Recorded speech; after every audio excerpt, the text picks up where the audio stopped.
Dr. John DeMartini. This is one of the most amazing and inspiring shows that you can listen into. If you want to be on the edge of your seats, if you want to open up your heart, if you want to expand your mind, and you want to meet incredible people, stay tuned, because you're just about to experience a transformative radio show that will change your life. And you're listening to the Dr. Pat Show that's coming up right next. Welcome to the Dr. Pat Show. Talk radio to thrive by.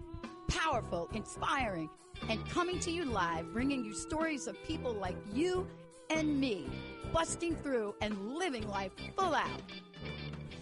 Get ready to dare to wonder what your life would be like if you knew you could not fail.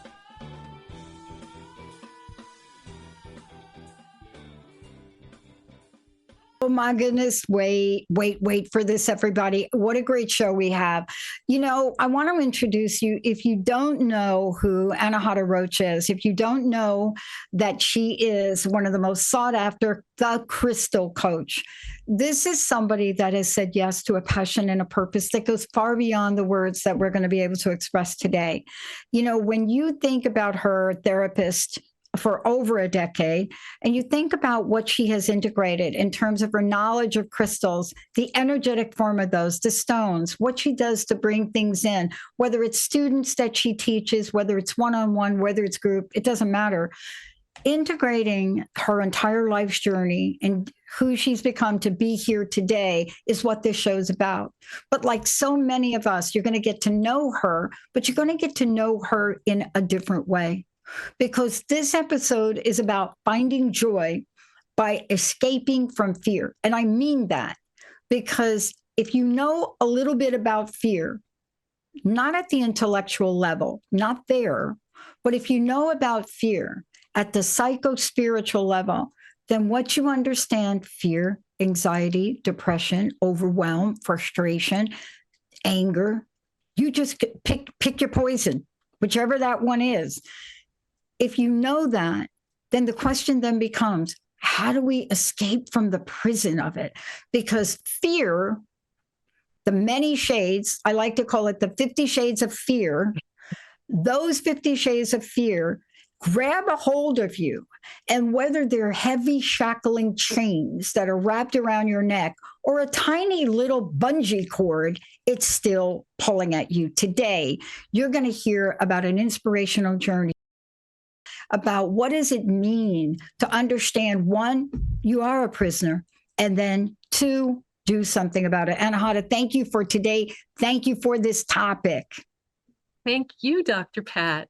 And before I begin my story, I'd really like to acknowledge you for overcoming your own fears and programmed limiting beliefs to follow the divine direction that set you on your path to create the Transformation Talk Radio Network and guide others whose voices need to be shared. Thank you so much for having me on your show today. Yeah, thank you so much, because I got to tell you, you're right. I mean, you know, when I think about the prison of, the fear that imprisoned me, of course, my first show was about crust busting, because the crust around me, the limitation, how I felt depressed, on paper, I shouldn't have felt that way. I should have had everything success, the top of my game. That's not what was going on inside. And so we are both here on a mission. Mm-hmm. I was helping somebody this morning and with their one-page book proposal. And I said, why is this important now? And here's what we reflected upon.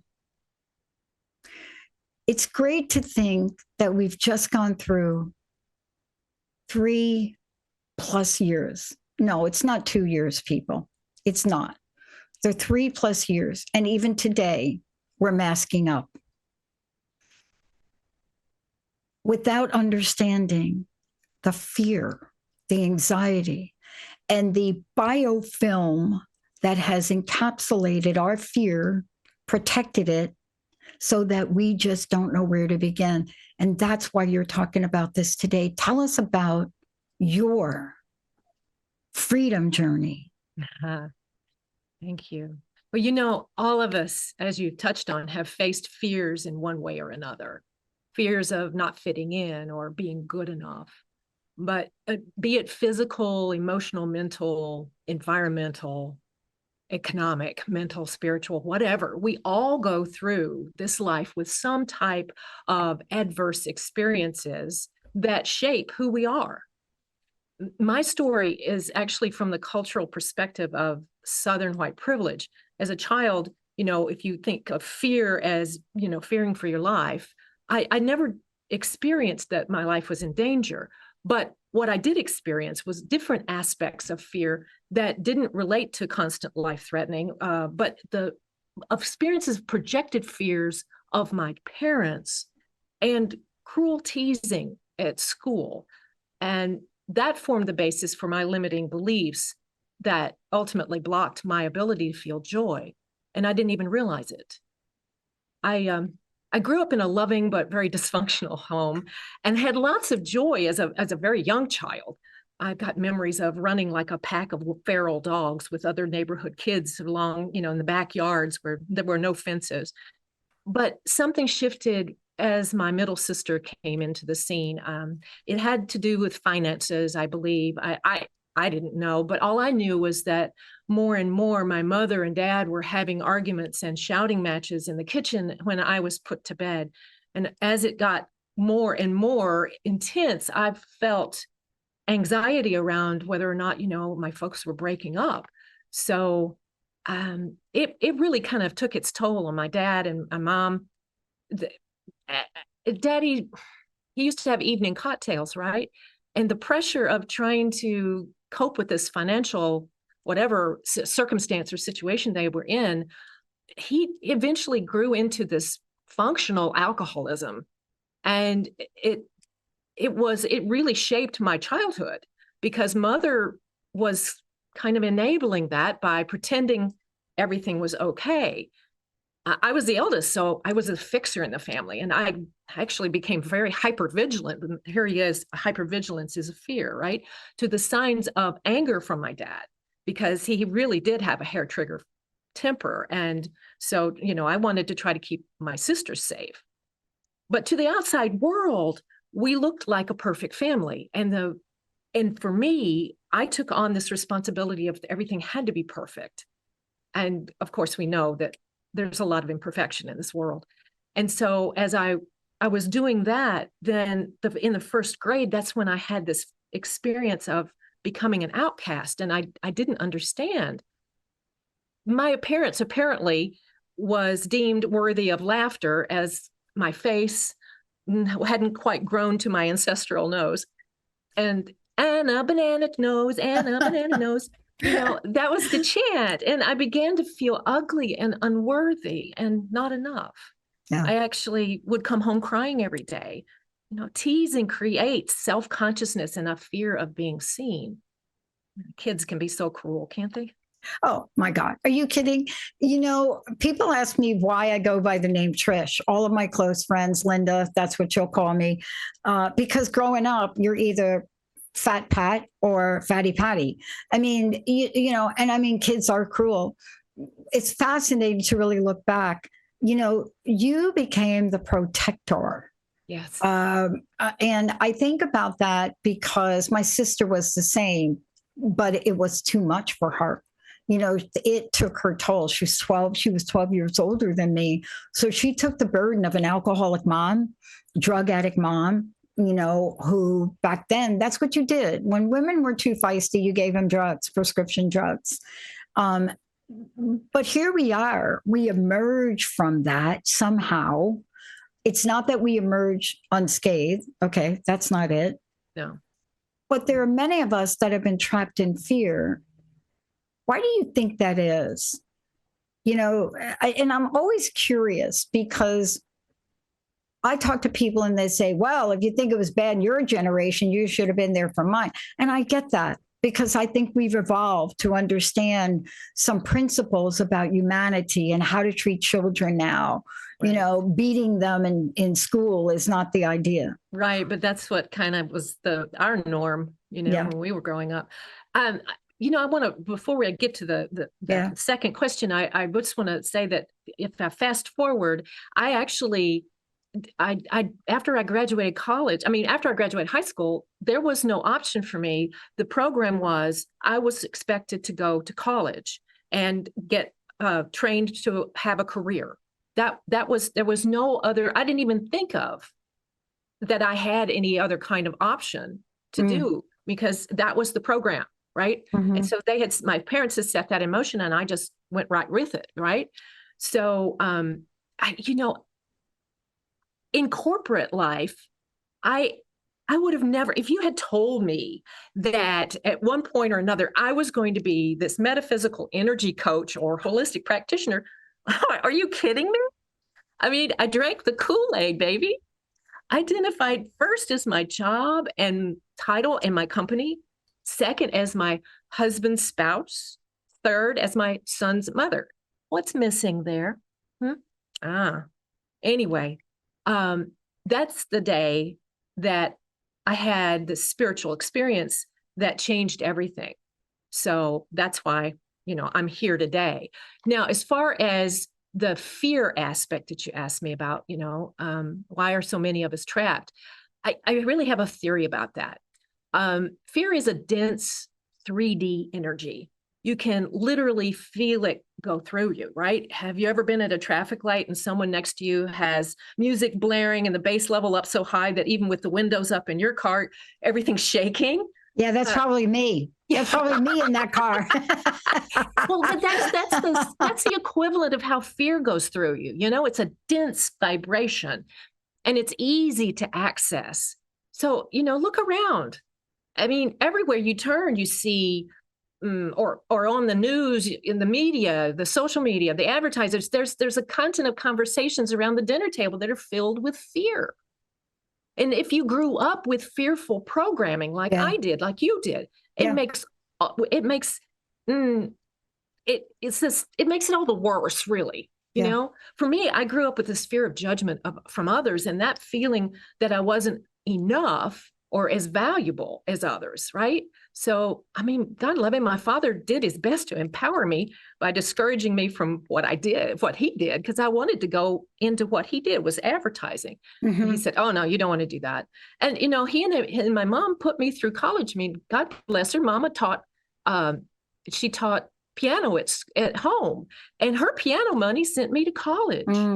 They wanted me to be more successful than they were, but their fears were projected onto me, and it was really hard to hold that responsibility. This is a crazy story. I actually know someone, speaking of parental projections, I actually know someone who is terrified of getting on an elevator by herself. Not because she had some kind of traumatic event, but because her parents were so afraid that she would have some kind of attacker or who wanted to rape her or kidnap her or something if she was alone in an elevator. That's an extreme example of how fears get trapped. But it's so real, though. And it's real. You become imprisoned by them. I mean, she was literally imprisoned by this terror of being on an elevator by herself. There's no question about it. I mean, growing up in New York City, there's so many things that when people that don't live in New York, they look at New York and even New Jersey, and they look on the outside and they look in and they take a look. And there are other cities, Detroit, Chicago, but my experience is New York. And, when I hear people that haven't lived there talk about New York, so one, am I desensitized? To have I been able to navigate the streets and the system safely? What is it that enables me to look at caravanning in New York City as fun and other people as their worst nightmare? And I think it really depends on the embedded stories. I have, like you, there's so many of us that have been put in a mindset to be afraid of one thing or the other. Yes. Right? I mean, you can see it. You can see how coming off of the past 4 years has changed the way we interact with each other, a level of fear. But stories like that everywhere. I mean, like you, I had a friend who couldn't go up an escalator. And I'm telling you, if you're living in the city, there's escalator, everything's like an escalator. And she never had an experience herself, but she saw her mom's coat get caught in the escalator deal. right? A long raincoat. I think it was the belt or something. I don't even remember. And it didn't stop. And so she saw that experience and forever was tainted. I mean, in order for her to get on the escalator, and of course, if you're at the airport, you're not dragging your luggage, it's really an event. But these are the things that happen on our journey through life. Right. It's right? just everywhere. That's why, it's so easy to vibrate with fear, because it's a dense, visceral frequency. Yeah. As opposed to love, for example. I feel really like we have two choices in this lifetime. We can choose fear or we can choose love. And fear is easy because it's all around you. Love is this it's like gray smoke, trying to hang on to it, right? or an intake of breath. You can find a way out. I did, which is why I'm, the realization I had that I had lost my joy was from that spiritual experience I had. But the getting the impetus to face my fears and, try to eliminate them or to dissolve them or to replace them. Yeah, just get to cut out the pathway to freedom. I mean, because we're talking about a prison. Yes, absolutely. Yeah. There's no question. You may not have a conscious thought about it. You may not even have any kind of remembrance of that, but your body remembers, and your little girl, your little one inside you remembers exactly what happened and where it's stored in the body. And this is the kind of work that I do, that I help to identify where it's stored and then delete it. Yeah. But let's just talk about that. I mean, clearly you're a storyteller, and we're going to tell more stories today. But, part of your work and what you do to help people, it's not just gleaned from, some textbook. Of course, it's the beautiful way that you've created this tapestry of modalities and tools to help people, whether it's going to be Reiki, you're a Reiki master, multiple levels of Reiki, just a spiral practitioner, NLP, integrated energy therapist. I mean, it goes on and on. And the reason that this happens, I always get asked, geez, Pat, are you going to get any more credentials? I mean, why are we on a pathway to get these certifications? Well, we come from a place where we know the value of tools. But the other thing, I think, and I want to ask you about this isn't a one size fits all. That's the message for people. All y'all out there listening today, that if you're wondering why this entire network has so many talented people, or why, Anahata, for you have tools in your toolkit, it's because we're not all the same. And it's like you were just saying, you find out what it is that's going on in a person, and then you do your own version of removal of it. Because in order for us to really address the possibilities of healing in modern day society, I mean, don't you need a big toolkit here? Oh, absolutely. You need a big toolkit. And I am quick to say that I do not do that. The client does that. It's the intention. You're so modest. The need to live in a different way, be a happier person, or to not feel that kind of fear again. That's the intention. And that going into that is what actually shifts the energy in a way that can just delete it. It's really incredible. I want to ask you this question. As we go through and we understand that there is something going on, the first step, everybody will tell you, the first step is awareness. Okay. But we don't really understand the importance of that. The importance of having an awareness that you are being shackled by your fear is by really stopping for a moment and asking yourself, what would you do if you weren't afraid of this? Exactly. Would you bake that cake, even if you thought, I've never been able to bake in my life? I'm the worst baker. I'm a great cook, but honestly, I can't even cook cookies. And I know that. I'm not afraid to do it. There's just something about my makeup that just doesn't get that process very well. If I tried, I'm sure I can do it. But in life, we won't apply for a job. We won't reach out to a friend. We don't want to be rejected, right? We may not take an adventure, learn how to ski, participate in something fun. Sometimes we're even afraid to really look beyond what we know and what we can count on. Mm-hmm. And I think these are the things that create the prison bars. Oh, absolutely. The ego is that which it's the inner critic that tells you, oh, who the hell do you think you are trying to do something like that? That'll never work. You're silly. You're stupid. You're dumb. All of the hatred that is spewed in your mind toward yourself. Yeah. That's where these fear programs kind of work in. And of course, the ego's happy to substantiate the fear because it lives in fear. It's afraid of dying. It dies with the body. The soul's eternal. There's the love there. We come from love. We return to love. We are love.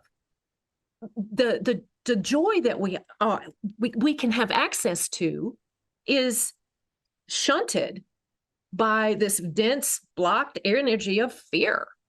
Mm-hmm. And the more you can, kind of pull out those threads of fear, the more space there is for joy to come in. Yeah.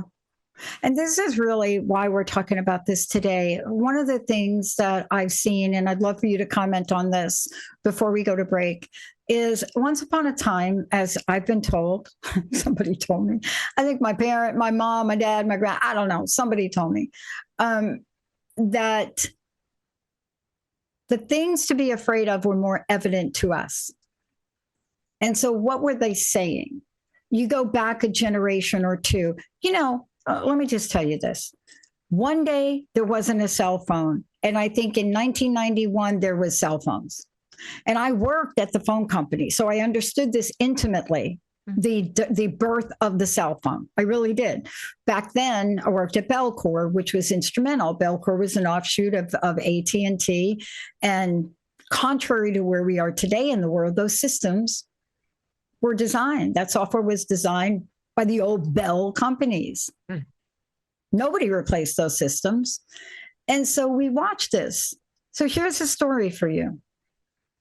Boardroom, I work for executives. Erwin Doros, the vice presidents, Belcor, the research. These are the people that designed all the software for every phone, cell phone. I don't care, like what you're talking about. I'm at a board meeting because my boss wasn't there and they're discussing caller ID.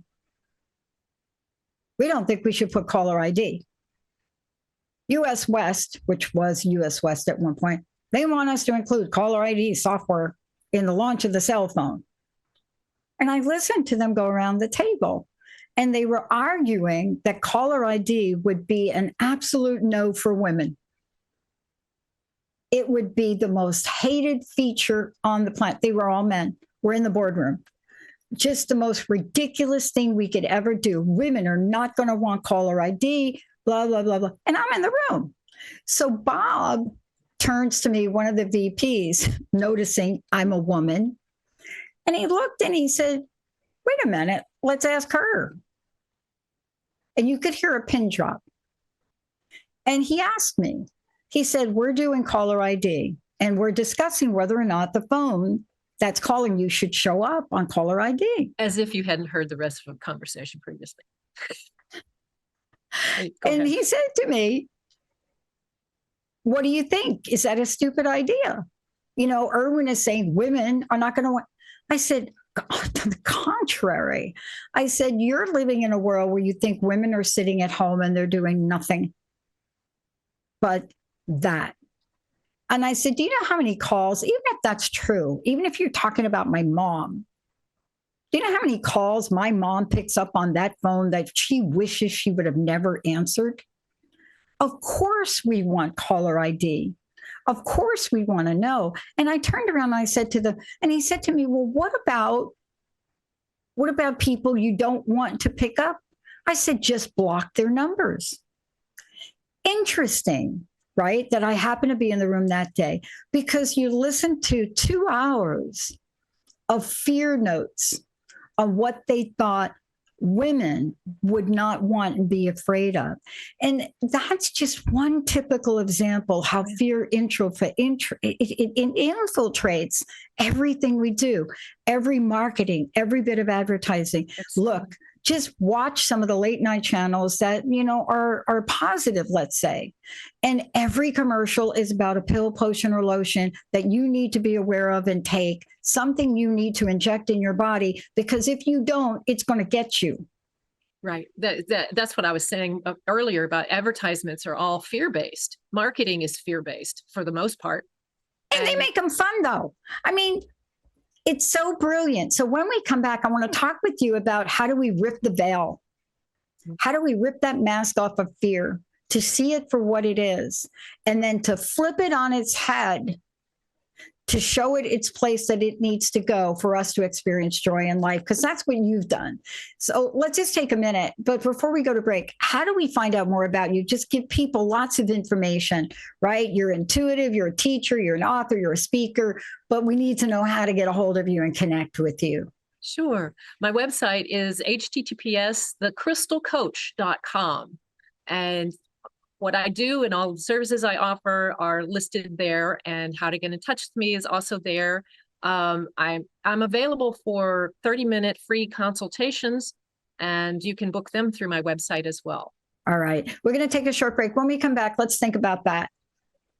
Got it. Whether you know it or not, multidimensional nature, to remove the prison bars from your frequency, from your energy field, is a multidimensional approach. It can't just be the mind. It can't just be the body. It has to be mind, body, emotion, and spirit, and then some. When we come back, Anahata is going to take us on a journey to her pathway to freedom for herself and others. Let's take a short break. We'll be right back.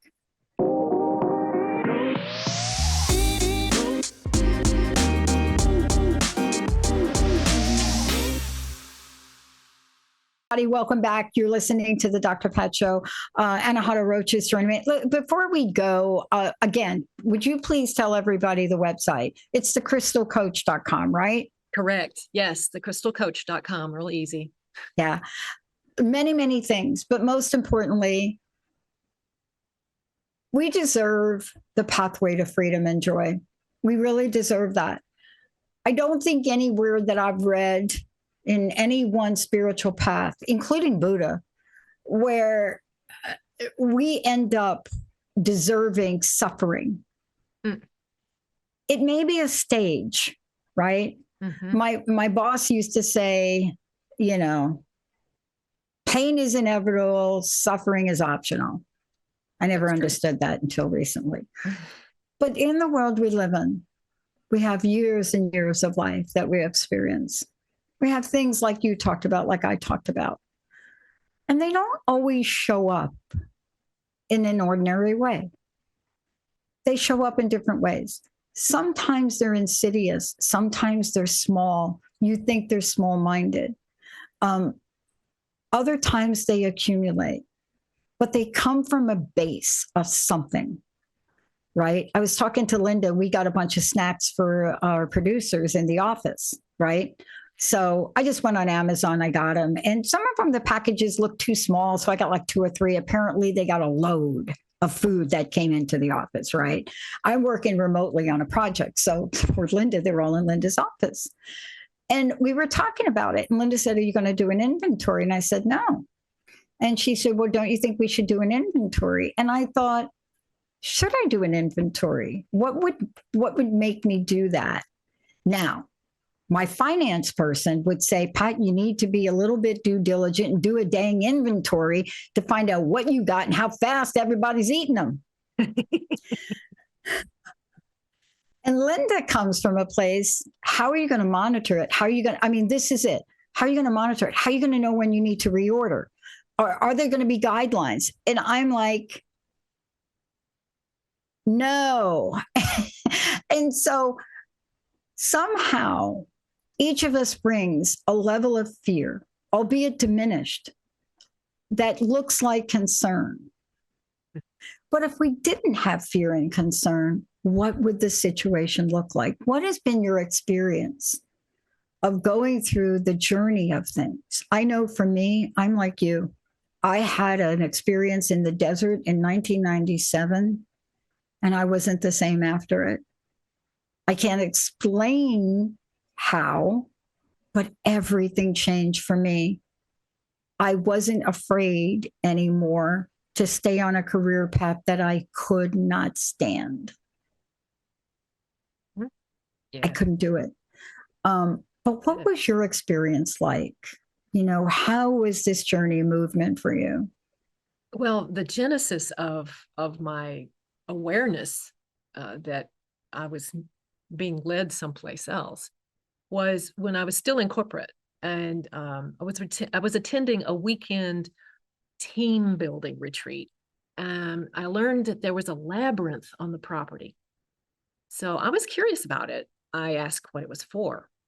I'm sure many of our listeners today will know what a labyrinth is, but for someone like me who had shut down that part of herself, I really hadn't a clue that it's a spiral-shaped pathway that's used for meditation and contemplation. So you walk in with a question to ponder, you sit at the center and wait for the answer, and then you contemplate that download as you leave, right? And that sounded really good to me, as I had felt kind of stuck and unhappy for many months, and I didn't know why, because I had everything that I had ever thought I was supposed to have, right? The next morning, I rose at dawn and dressed and went out to the labyrinth. The dew was heavy on the grass, and my shoes became wet before I even got there. But the place was so magical. It was nestled like into the back of this wooded property, and there's this expansive stone-lined circular shaped path. The sun was just coming through the trees, and it lit up the dew like crystals. They were just sparkling. So I took a deep breath and said, "Why am I not happy?" Well, that was about all I could think to ask as I started walking slowly in towards the center. Am I not happy? And so I got to the center. There was a stone bench. So I sat down and I waited for an answer. And I didn't have to wait very long, really. I heard a voice said, "Well, you know why, and you know what to do. Do? Find your joy." Find my joy. Thanks for nothing. Well, I have my answer. So I got up and I started walking out. So find your joy. What does that mean? Find your joy. About halfway through, it occurred to me that I had lost my joy. The feeling of that unconditional effervescence that I had in childhood was gone. I had successfully run that program that my mom and dad had given me. I'd pursued the American dream. I get a college degree, develop a career, get married, have kids, buy a house, buy a car, host parties, all the things, right? That will make you happy. But I wasn't happy. So someplace along the way, I gave up my access to the joy I knew as a small little one. And gosh, the grief of that loss just came crashing down on me. I literally was sobbing as I was leaving the labyrinth. How do I find my joy again? That's what set me on my path where I am today. I mean, I help other women rediscover their joy by identifying and eliminating the root cause of the fears that keep us trapped and stuck in their heads. Now that was my divine kind of, this is your path kind of a moment. But I had so much work to do, Dr. Pat. I had so much work to do to get to the point where I could help others. You know, I had to climb up that horrible ladder to get to where I could pull others up out of that hole of unthinkable unworthiness and unforgiving thoughts, you know. there's a lot that is entailed in, and this is why I have so many certifications, because it was like I opened up this path for myself, and I was like, okay, how do I do this? And it was like the hungry caterpillar going nom nom nom nom nom nom. Everything I could get my hands on. I was reading all the spiritual books. It was weird. It was like Reiki kept coming up in my field. I'd never even heard the word before, and then I was seeing it in magazines, on newspapers, and television and radio were doing stories about it. Like, what is this? And it's like, just the universe said, here, take my hand. You were going over this way. And that's kind of how it's been. And as I learn things, then, you have to use this new skill on yourself first, right? Before you share it with other people. Otherwise, you're just dumping your own stuff onto somebody else, right? Yeah. So, and we're the ones that know. I mean, I love the way you shared that story. What a beautiful story. I mean, you're such a great storyteller. I mean, part of this is, though, what you're talking about is so relatable. And let's just stay with this for a minute. I couldn't be where I am today had I not had that 10-day experience with my mentor, Sidonia Cahill, in a desert doing a vision quest, which I actually didn't want to go on. I was sent on it.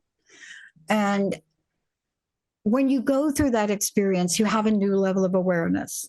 So that's the first thing. And hopefully you go through working with someone like you and you're able to shed a little bit of your skin. There's a reason the snake is my totem. I have rattlesnake skin over on my altar. There's a reason that was given to me. I never really understood it until much later. But we have to have a level of awareness. And let me ask you about this next thing. Once we're aware, there's something else that happens. And we're at a choice point now. We can be aware and still be ignorant. And what I mean by that is we can be fully aware and not know that there's something we can do about it. Right? And in order to do it, you have to face yourself. You really do. You have to get out of your comfort zone. You have to get out of your comfort zone. And let me ask you to talk to this. You have to get out of the denial frequency that says, it's all good. No, getting beat every night in Catholic boarding school, and that was not all good. Okay. And this is where we are. How do we help the audience today know you're perfect? You went through an experience, but we have to face these in order to know how to pinpoint what needs to heal, right? Right. Well, we can't make anybody do anything. The only people that we're responsible for is ourselves. Mm-hmm. But if those who are listening to us, feel a resonance around, oh yeah, I've always known that I was, my biggest number one thing that's holding me back is my feel that I'm not good enough, that kind of a thing. If that's resonating with you, you don't have to stay playing the same record all the time for the rest of your life, right? You can pick up the needle and put it on a different song. It doesn't have to be the same thing over and over again, expecting different results. The mindset of, well, this is my lot in life is that's just like eliminating any kind of option or choice that you have free will, right? You have free will. Every one of us on this earth has free will. We can choose. We are co-creators with the universe. But it's our thoughts and those programmed thoughts that keep us locked into a way of perceiving our lives. Yeah. That, heck, if we could just make a 1-degree shift in how we think about ourselves, we're going to be in a completely different place. Mm-hmm. The trajectory takes you in a completely different place. So it was really amazing for me, as I was working on my, my own issues and things that were, coming up for me, the more I realized that I was enough, and I could feel and feel gratitude, the easier it got. I mean, my outer world kind of reflected what I was believing, what I was projecting, right? Before, I never expected any kindness from anybody else. I never expected anybody to even see me. And it's really hard not to see me. I'm 5'10". But, that was my own perspective, right? I didn't expect to be seen. So, and then consequently, when you don't expect it, people walk by you like you're invisible. Exactly. Right? So when I shifted my energy, I noticed that this, someone passing me on the sidewalk would look up and smile, and I'd smile back. When I was driving, a driver, some other driver would stop and let me into the traffic. That never happened before. Get somebody opening the door for you. Are you kidding? Really? That's the kind of thing that happens when you shift inside you. Your energy shifts. You know what? It is. Growing up in New York City, it's a perfect defense mechanism because you really operate. I mean, anybody that's ever been to New York, especially if you work in New York like I did, anytime that you've been there, you develop a mechanism, and the mechanism is the reverse of what you shared. Yes, it is the mechanism that you want to be invisible. So you do this thing, and you're watching millions of people every day do this thing about invisibility, so we never connect eye to eye. Not on the subway, nowhere. But it is a way of being. And what I found so fascinating about that is even growing up there, it is a way to be in the external environment, but it doesn't preclude you. It doesn't stop you from being different when you get home. And it's a fascinating phenomenon. It's like a switch that goes on. Now, here's the question. We have the ability to do that. And yet, when it comes to fear, it's hard for us to accept that we have the ability to move out of the prison of fear. Right. And we can. Yeah. Well, if you were asking me for some advice, I would just say in a nutshell, which sounds kind of trite, but get out of your head and into your heart. Yeah. I mean, it's easier said than done, right? Because we live in this duality, right? We got light, dark, up, down, in, out, all of that, right? But I believe that we have this one major free will choice in this lifetime. And that's, do we resonate with this vibration of fear, or do we resonate with love? And I'm not talking about romantic love or sexual love. I'm talking about the unconditional love from source that is within us. We are all filaments of source. Yeah. And what we do is we put all of these filters over our heads that we feel separate from that. And that's fear. Fear separates us from the light that we are. And my gosh, it shows up everywhere. I mean, it's fascinating. I was having a conversation with somebody about rugs the other day, because I want to get, some rugs for our office.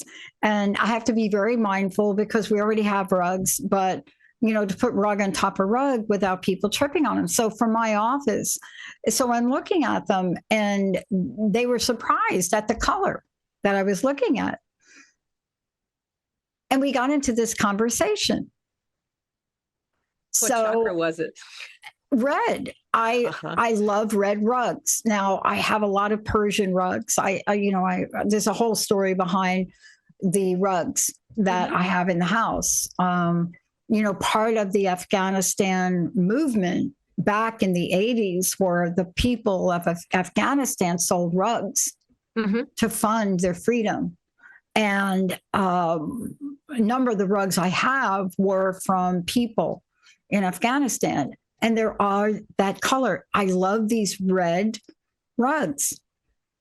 And so somebody said to me, well, that's not a very good color. So this is where the fear comes up.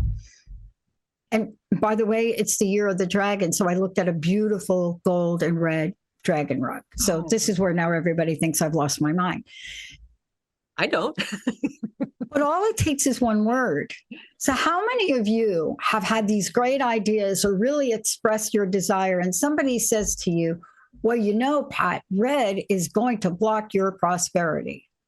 Now, in the moment, I stopped, even though I knew that was not true. Definitely not in Asian cultures. Red gold drag, right? But in that moment, I stopped looking at red rugs. See, unconsciously, my unconscious brain took that in, stopped looking. Now, of course, I had an awakening about what I did. But see, isn't this how easy? Right. We can go from a point of freedom to a point of fear. Right. Absolutely. Over a rug. Over a rug. It was so funny. I remember like my first kind of awakening kind of experience after this labyrinth thing. I was had cleared some stuff, and I was walking through the park, and the trees seemed so, they were just gorgeous. They were just so vivid to me and alive. And I thought to myself, wow, the trees look so alive today. Everything looks so alive today. I heard literally in my mind, no, sister, you are more alive today. Wow. So that's how it feels to start walking a path towards joy and not be stuck in your fear. I really do believe that if you wanted to do one thing to try to shift without doing anything else, start to practice this act of gratitude. Oh, there's no replacement for it. Gratitude. I mean, what I mean by that is that the more we feel and express gratitude, the easier and more accessible joy is for us, and the longer we can hold it within us. Yeah. You know? I love that we're talking about this at the end of the show, because this is a go-to for all of you. My coaching clients know, the people I work with, they know that the first thing I do when I meet them is I give them a gratitude assignment to write 70 times a day for 70 days. Thank you, whatever you believe in, God, spirit, universe, but write it 70 times a day. And after you write it over and over again, say, the first question I get is, what am I thanking God for? I'm just going to use God. What am I thanking God is for? And I said, you don't need anything to do that. Well, I do. And you say, no, I just want you to do it. But why? I said, do it for 10 days and then come back and ask me that question. The resistance that our ego so wants to keep us locked into that steel bar prison of fear that it won't even allow us to do a simple exercise. Like 70 times for 70 days, right? Thank you, God, spirit, energy, universe, frog. I don't care what you think. You know, I have a similar assignment. Is to keep a gratitude journal. And that's, that's just doing that every day, trying to find 3 things that you are, or you can be grateful for, or see as a blessing that happened in your day. And you can't cheat by using the same 3 things over and over again. But, even the smallest thing, nothing earth-shattering, like, hey, I made all the green traffic lights on my way to work today. I wasn't late for the first time. Whatever that is, something just small. But like I was saying before, somebody opened the door for me and I had my hands full and it was great. That's a blessing. That's a gratitude. If the more you practice gratitude, the more easily you can access joy. And, it's not like you can hold joy for a long, long time, but you can access it.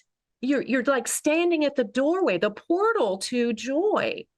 And you can just, anytime you feel, such gratitude, it's just like, comes in, the joy comes in, and you don't have to be like this all the time. That's not really, joy can be this serenity, this peace that comes in you, So what is the phrase, a peace that passes understanding? That's joy. Yeah. Joy can be felt in grief as well as uncertainty. Yeah. Happiness, the difference between grief and happiness is something that's related to a situation or an event. It's a kind of a one-off kind of a feeling. I got a new car. I'm really happy. You know what I'm saying? But joy is this really high frequency of love that the more you can, the hardest thing for me when I was doing this, Dr. Pat, was looking in the mirror and looking at my eyes and saying to myself, I love you. That was the hardest thing for me to do for such a long time. It's still hard for so many people. Oh, I know. Yeah. And, why is it so hard? Because the number one thing to be grateful about is ourselves. Oh, and the fact that we were in this life, in this body. Yeah. Wow. We've got ways to experience all of this visceral stuff. Gratitude and fear cannot coexist in the same energy field. They cannot. I when that was first said to me, I tried. And I got to the point where it doesn't matter what shows up. We have some great days here. I have some great days. I have some not so great days. And, whether it's a blood test that comes back and you look at it and you're like, thank you, God. You can see it. You could see so many different things that happen. And we have to find a way to help people plug into that frequency. Anahata, thank you for today. I know this is what you do. I know this is the work you do to help people, but it is transformative work. Once that door is open and people can walk through it and get to have that experience of joy, albeit moments of it, they want more. How do we find out more about you? And what's your personal message? What would you like to leave us with today?